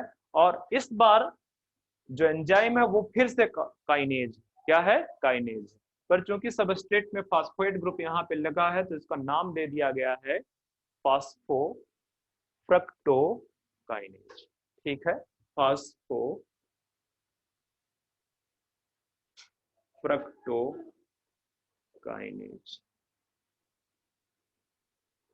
तो ध्यान में रखना कि फास्फोफ्रक्टोकाइनेज पीएफ के 60 में बोलते हैं, पीएफ के 60 में बोलते हैं इसको, पीएफ के। और ये जो एंजाइम है this is the pacemaker of whole glycolytic pathway. Pacemaker का मतलब क्या है, रेगुलेट करती है उसके पेस को। पेस मतलब क्या होता है, गति। फिजिक्स में बहुत अच्छे से देख लो, बता रहा बॉलिंग बॉलिंग करवा रहा पेस, अच्छा पेस बॉलर थे, हाँ, ओके। चलो, तो ये पेस रेगुलेट करता है, अकेले यही नहीं करता है, ये मेन है, ये हेक्सोकाइनेज भी यही करता है, ये भी रेगुलेट करता है, ठीक है। चलो फास्फोफ्रक्टोकाइनेज पे आ गए हम। यहां से ये फ्रक्टोज 6 फास्फेट को किस में चेंज कर देगा, ये फ्रक्टोज 1,6 बाईफॉस्फेट। दो फास्फेट ग्रुप हो गए ना, तो बाईफॉस्फेट, ठीक है। अब एक चीज ध्यान रखना, आपको ऐसा क्यों नहीं लगता है कि ग्लूकोज से फ्रक्टोज में आइसोमर मतलब उसको आइसोमराइज करने की जरूरत क्या पड़ी, घर बैठ के सोचना जाके। ग्लूकोज का स्ट्रक्चर देखना और फ्रक्टोज का स्ट्रक्चर देखना, फिर देखना क्या उनको दो पार्ट में कौन सा ऐसा मॉलिक्यूल है जिसको एग्जैक्टली दो हाफ पार्ट में डिवाइड किया जा सकता है, ग्लूकोज को नहीं कर सकते, ठीक है। तो अगर ग्लूकोज ही रहता तो सिर्फ आपको हाफ एटीपी मॉलिक्यूल ही इससे प्रोड्यूस होता, बाकी का रिमेनिंग पार्ट वेस्ट में चला जाता। पर नेचर ऐसा कोई काम नहीं करता, नेचर बहुत ही क्या कहते हैं इफिशियंट है, नेचर बहुत इफिशियंट है, कोई भी चीज वेस्ट में नहीं जाने देता, ठीक है।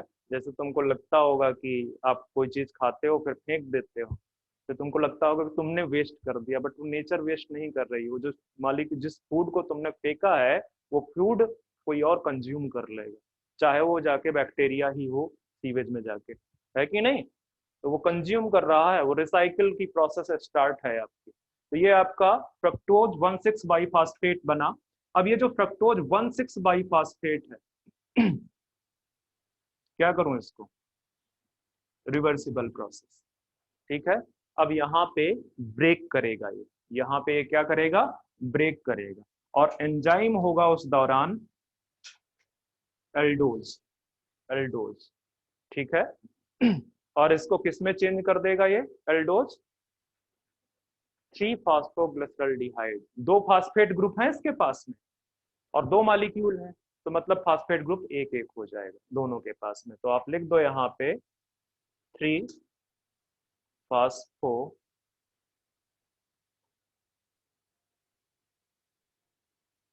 60 में क्या बोलते हो इसको,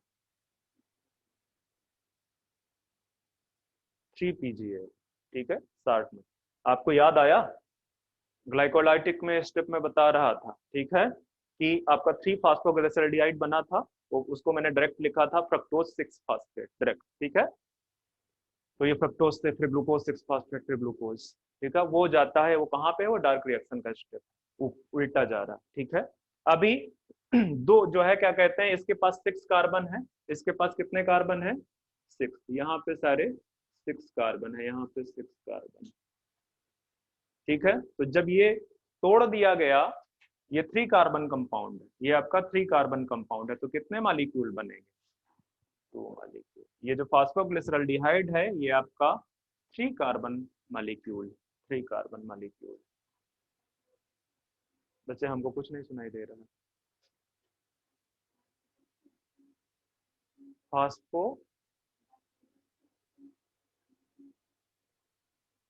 रुको, पेशेंस रखो, पेशेंस रखो।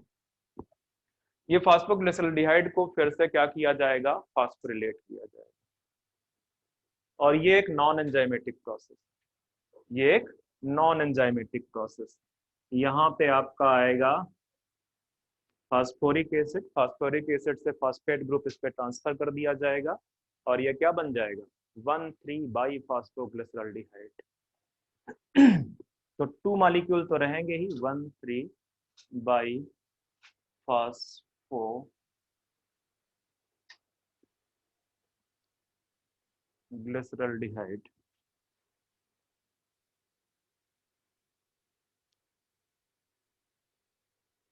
साथ में लिख लेना, नाम मैं नहीं लिखने वाला हूँ, ठीक है। तो ये अब थोड़ा सा आगे बढ़े उससे पहले जो है मैं आपको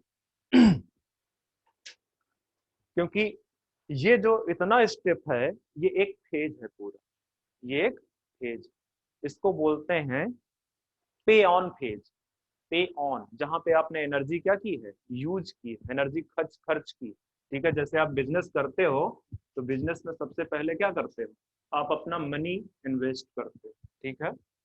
तो वही प्रोसेस हुआ है यहाँ, ठीक है। तो ये एक्टिवेशन फेज या पे ऑन फेज, ये एक्टिवेशन फेज या पे ऑन फेज है, ठीक है। इसको नंबरिंग कर देते हैं। ये पहला रिएक्शन है आपका, ये दूसरा, ये तीसरा। देखो फर्स्ट एंड थ्री क्या है, इरिवर्सिबल, ठीक है। ये भी आपका रिवर्सिबल है, यहाँ पे आप बना दो, ये भी रिवर्सिबल है, ठीक है। फोर्थ, ये आपका फिफ्थ, 5 स्टेप हो गए, ठीक है, 5 स्टेप हो गए। 5 रिएक्शन हो गई, 10 स्टेप रिएक्शन मैंने बोला था। आगे आ जाओ, 1,3 बाई फास्फोग्लिसरॉल्डिहाइड से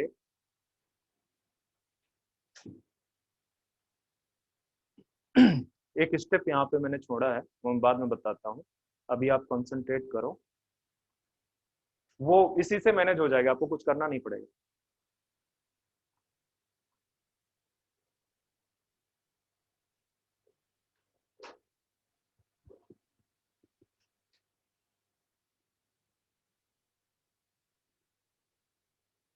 ठीक है, इसका होगा अब डिहाइड्रोजनेशन। इसके पास जो हाइड्रोजन है उनको क्या करेंगे, रिमूव करेंगे, उसी को तो बोलते हैं डिहाइड्रोजनेशन। क्या है, रिमूवल ऑफ हाइड्रोजन, ठीक है। रिमूवल ऑफ हाइड्रोजन एटम जो है डिहाइड्रोजनेशन। तो यहाँ पे चूंकि 2 मॉलिक्यूल है तो मैं कितने NADH2 यहाँ पे यूज बनाऊंगा, और यहाँ पे क्या लिखूंगा, ठीक है, ये 2 NADH2 बनेगा।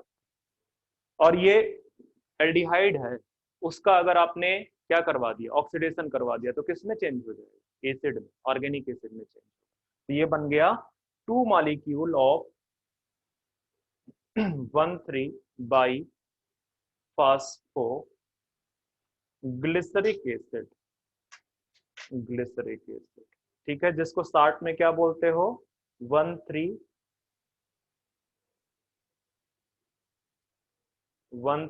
By PGA। जरूरी नहीं है आप लिखो ही शॉर्ट फॉर्म में, ठीक है। अब यहां से पहली बार सबस्ट्रेट लेवल फॉस्फोरिलेशन होगा। बच्चे ये मैं बार बार इसको ये बना देता हूं, ये रिवर्सिबल स्टेप हैं सारे के सारे, ठीक है, ये सारे के सारे आपके रिवर्सिबल स्टेप हैं।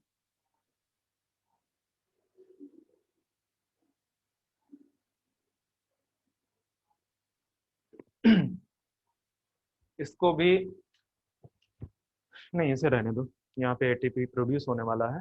तो यहाँ से ATP substrate level phosphorylation first time यहाँ पे होगा, और क्या बनेगा, यहाँ पे कितने ATP बना दूं बताओ,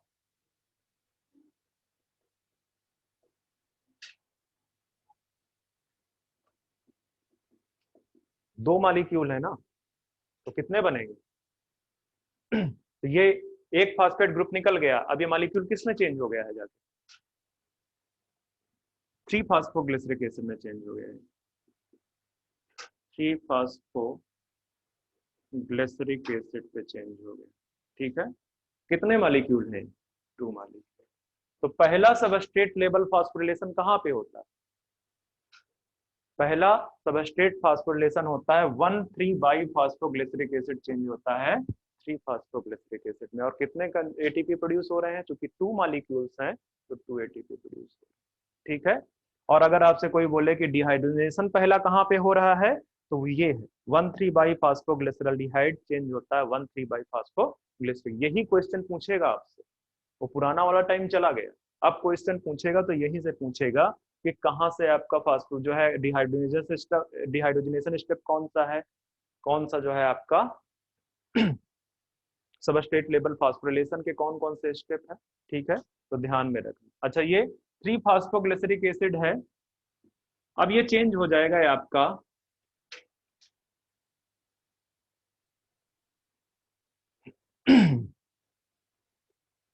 2 फास्फोग्लिसरिक एसिड।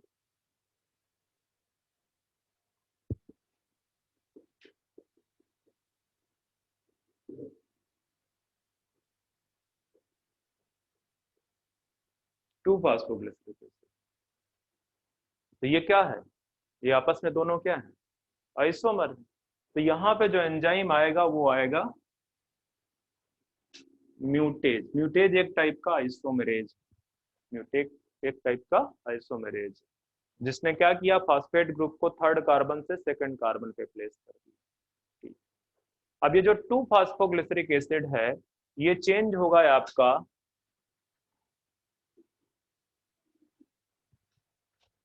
क्या हुआ, तेजी बोलो बच्चे, तेजी बोलो।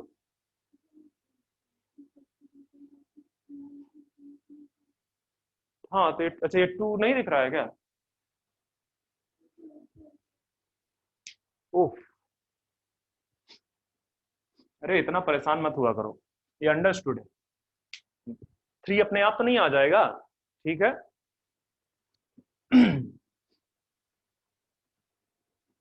चलो, ये फास्फोग्लिसरिक एसिड चेंज कर दो आप, किस में चेंज होगा?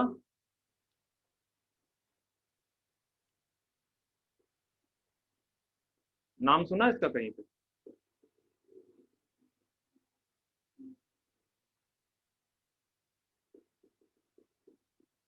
कहाँ पे सुना था? C4 साइकिल, ठीक है, फास्फोइनॉल पायरुवेट। और ये जो फास्फोइनॉल पायरुवेट है ये चेंज हो जाएगा ये आपका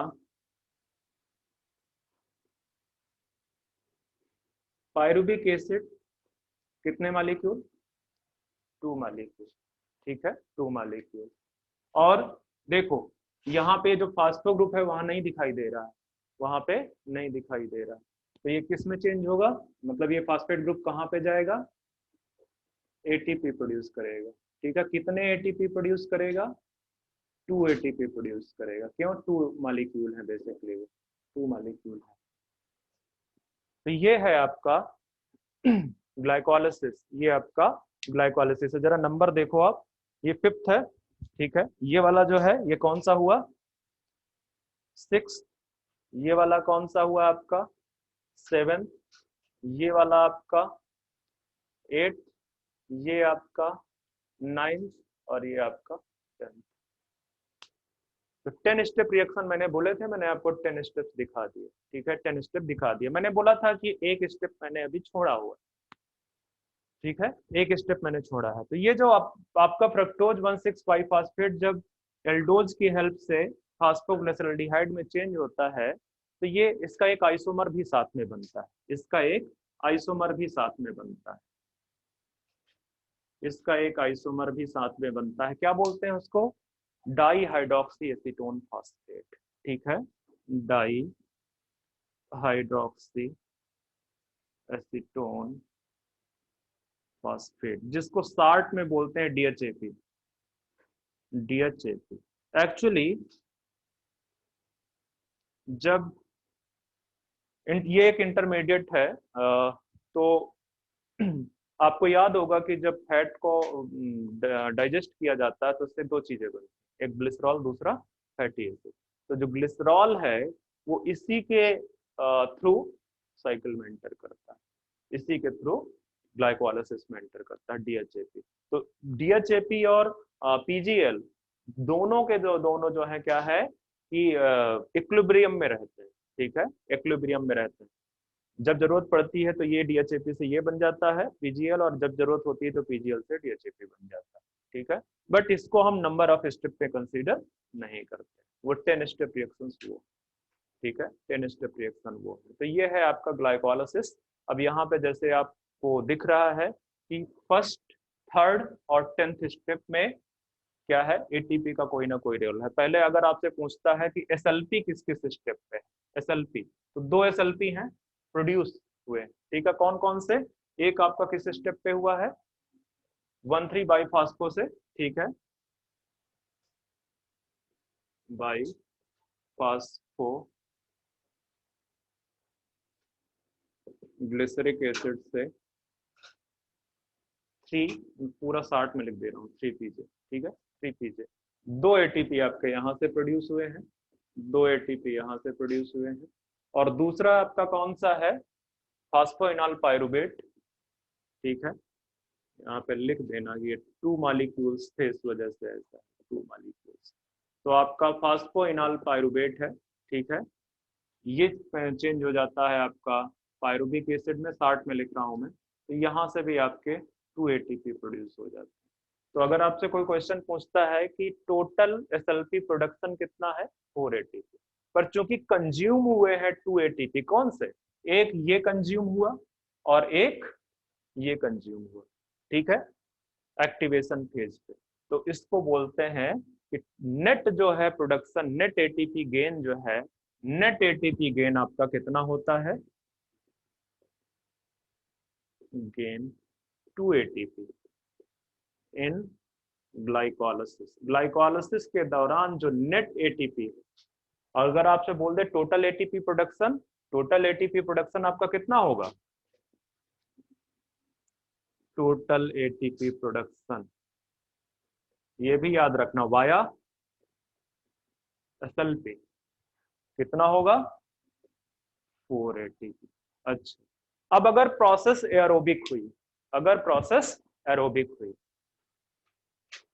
तो क्या होगा, ये जो NADH2 बने हैं, ठीक है, तो याद रखना नंबर ऑफ डिहाइड्रोजनेशन, ये प्रोसेस जो है ये कौन सी है, ये डिहाइड्रोजिनेशन, ये आपका डिहाइड्रोजिनेशन स्टेप है, तो नंबर ऑफ डिहाइड्रोजिनेशन स्टेप कितने हुए, 1, पहले भी लिखा चुका, नंबर ऑफ डिहाइड्रोजिनेशन स्टेप 1 हुआ।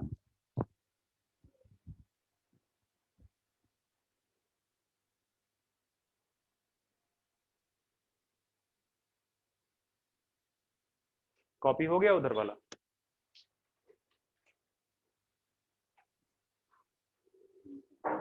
बच्चे तेजी बोला करो, अभी जब मैं कर रहा हूं तो।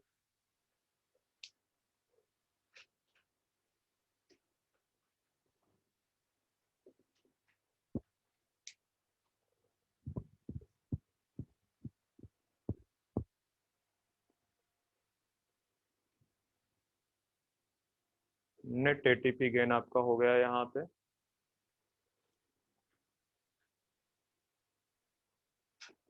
तो अगर आपसे क्वेश्चन पूछे कि एटीपी प्रोडक्शन, ये मैंने लिखा total ATP production via sulphate, ठीक है, और अगर आपसे पूछता है total ATP from both SLP and oxidative phosphorylation, ठीक है, या इसको एक चीज शार्ट में लिख सकता है, total ATP by aerobic respiration, इस पूरे को इस पूरे के पूरे को क्या लिख सकता है, बाई एरोबिक रेस्पिरेशन, ये भी लिख सकते, ठीक है, इसको पूरा ये लिख सकता है, तो कितना हो जाएगा, देखो 2 एटीपी, तो सॉरी 2 नहीं होगा यहाँ पे, 4 एटीपी, 4 एटीपी, ठीक है, प्रोडक्शन टोटल प्रोडक्शन है, ठीक है, और NADH2 से आपके जो प्रोड्यूस होंगे वो हो सकते हैं 4 हो या 6 एटीपी, 4 हो या 6 एटीपी, तो ये क्या हो जाएगा मिला के पूरा 8 और 10 एटीपी, कंफ्यूज होना स्टार्ट हो गए ना, मैं बताऊंगा आगे, आगे बताऊंगा क्यों 4 to 6 लिखा हुआ, ठीक है, हाँ सटल से जाएगा वो, तो डिपेंड करता है कौन सा सटल फॉलो करता है, तो ये हो गया टोटल, और नेट अगर आ जाएगा तो फिर क्या होगा, नेट एटीपी बाई एरोबिक, ये ध्यान में रखना है जो मैं लिख रहा हूँ, एरोबिक रेस्पिरेशन, ठीक है। बाई एरोबिक रेस्पिरेशन कितना हो जाएगा, यहाँ से 2 कम कर लो तो ये हो जाएगा 6 और 8 एटीपी, ये हो जाएगा, ठीक है। और एक चीज देखो, net ATP production, net ATP by anaerobic respiration, बताओ कितना लिख दो यहाँ, कितना लिख दो,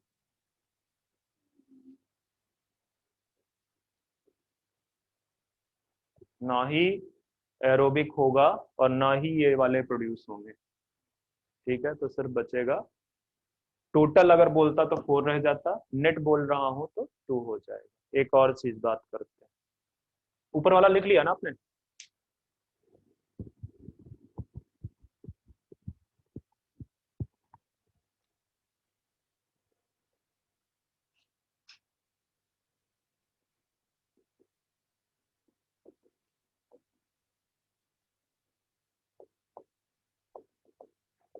नेट एटीपी प्रोडक्शन बाय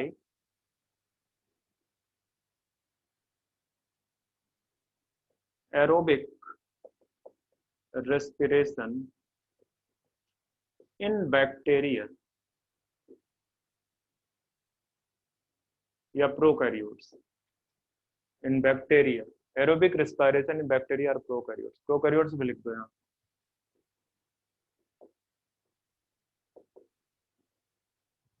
कितना होगा,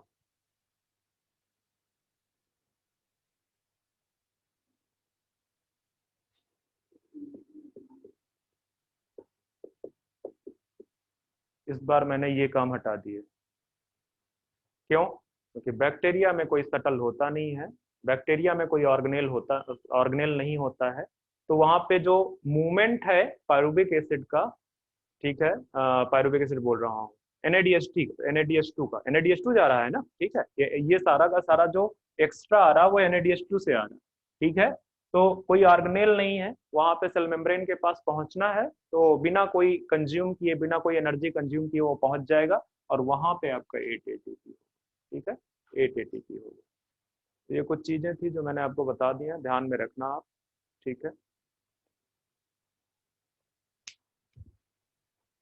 तो यहाँ से ग्लाइकोलिसिस मैंने फिनिश कर लिया, ग्लाइकोलिसिस मैंने फिनिश कर लिया।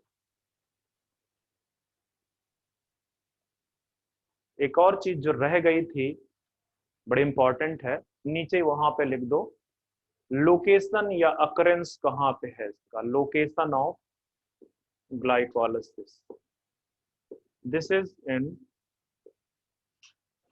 साइटोप्लाज्म। ये मुझे पहले ही लिखा देना चाहिए था, तो अगर आपके पास ऊपर स्पेस हो जहां ग्लाइकोलिसिस स्टार्ट किया है वहीं पे लिखना है, ये जो ग्लाइकोलिसिस की लोकेशन है वो साइटोप्लाज्म में, ठीक है, साइटोप्लाज्म में लोकेशन।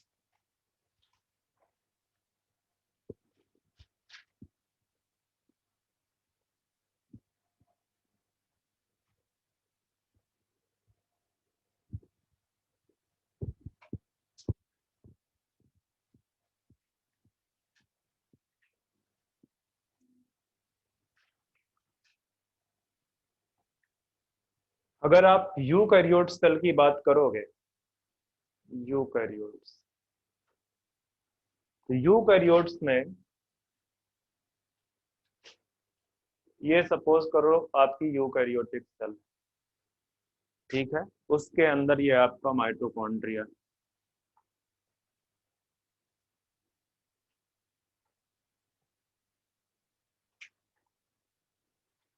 ये आपका माइटोकॉन्ड्रिया, ठीक है। तो ग्लूकोज का अपटेक होगा, सेल ग्लूकोज अपटेक करेगी बाहर से, ब्लड से ग्लूकोज, ये अगर प्लांट है तो अपना अलग है, ठीक है, ग्लूकोज आया, ग्लूकोज से पायरुविक एसिड बनेगा, 2 मॉलिक्यूल ऑफ पायरुविक एसिड बना, इसी प्रोसेस को आप बोल रहे हो ग्लाइकोलाइसिस, कहाँ पे हो रही है? ये कौन सा पार्ट है? साइटोप्लाज्म। ये साइटोप्लाज्म और ये आपका माइटोकॉन्ड्रिया। ठीक है, तो ये जो पायरुबिक एसिड बना है, ठीक है, यहाँ पे मैंने पहले ही बताया ना कि यहाँ पे दो चीजें हुई हैं। एक तो नेट टू एटीपी का गेन हुआ है और साथ में 2 NADH2 बने। ठीक है, अब ये पायरुबिक एसिड इंटर मारेगा कहाँ पे? Matrix of the mitochondria. मैं स्टार्ट में लिख लेता हूं, पायरुबिक एसिड आपका यहाँ पे आ गया। ठीक है,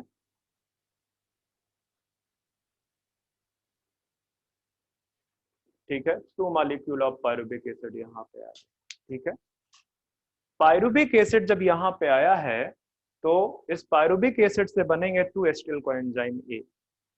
ठीक है, फिर यहीं पे होगी क्रेब्स साइकिल। ठीक है, मतलब जितना कार्बन वो लेके आया था वो सारा खत्म कर देगा कार्बन डाइऑक्साइड के फॉर्म में। यहाँ से कार्बन डाइऑक्साइड के फॉर्म में सेल से, माइटोकॉन्ड्रिया से सेल, सेल से बाहर आ जाएगा। इसको आप 2 स्टेप पे दिखा सकते हो इस तरह से। ठीक है, इस तरह से ये बाहर आ जाएगा जितना CO2। ठीक है, बचेगा क्या उसके पास में? वाटर। वाटर सेल कंज्यूम करेगी अपनी फिजियोलॉजिकल एक्टिविटीज में, और साथ में ATP और NADH2। ठीक है, ATP और NADH2। तो ये जो पायरुबिक एसिड है, बात समझ में आई? अब मैंने इसी की बात की थी, ये NADH2 है, NADH2।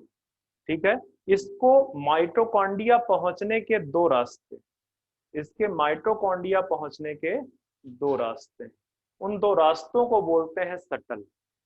ठीक है, आप देखते होंगे शटल एक बस चलती है, उसका काम क्या है? ट्रांसपोर्ट करवाना। तो यहाँ पे भी जो है ना, यहाँ पे पंप है, चैनल। ठीक है, जो NADH2 को कहाँ पे भेजेगा? इनर माइटोकॉन्ड्रियल मेम्ब्रेन, यहाँ इनर माइटोकॉन्ड्रियल मेम्ब्रेन। ठीक है, तो अगर उसमें से एक जो है, एक पाथ क्या करता है, उसके पास जितना NADH2 है, मतलब NADH2 को एज सच अंदर NADH2 फॉर्म में भेज देता है। NADH2 को एज सच NH2 इसी फॉर्म में भेज देता है। दूसरा शटल क्या करता है, उसको एज ए FADH2 के फॉर्म में, FADH2 के फॉर्म में भेजता है। NADH2 से, एक NADH2 से 3 ATP का प्रोडक्शन होता है, जबकि एक FADH2 से 2 ATP का प्रोडक्शन होता है। तो आपको समझ में आ गया होगा वो 6 और 8 ATP का क्या झाम। ठीक है, वो 6 और 8 ATP का झाम क्या है आपको समझ में आ गया होगा। ठीक है, तो ये जो NADH2 है, NADH2 को ट्रांसपोर्ट करना पड़ेगा, क्योंकि वो साइटोप्लाज्म में प्रोड्यूस हुआ है।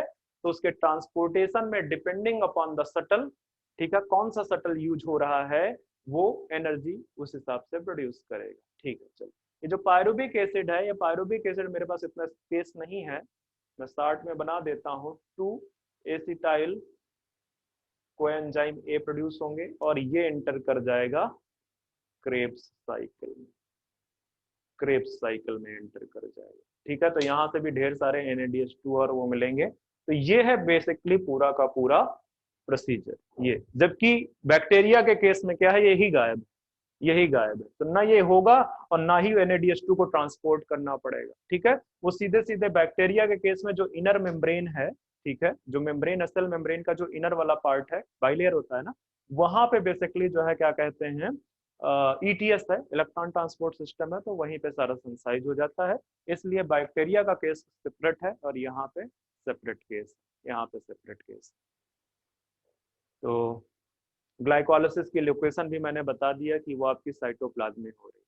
ठीक है, साइटोप्लाज्म में हो रही, बाकी के सारी चीजें मैट्रिक्स में हो रहा है। ठीक, सॉरी, माइटोकॉन्ड्रिया में हो रहे हैं, जिसमें से still sorry oxidative decarboxylation and Krebs cycle, वो दोनों मैट्रिक्स पार्ट में होंगे। और जो टर्मिनल ऑक्सीडेशन है, या उसको बोलो कि ऑक्सीडेटिव फॉस्फोरिलेशन, वो कहाँ पे होगा? Inner membrane of mitochondria. ठीक है, IMM में होगा वो। तो आज के लिए बस यहीं पे मैं छोड़ देता हूँ आपको, क्योंकि ऑलरेडी 10 मिनट हो चुका है।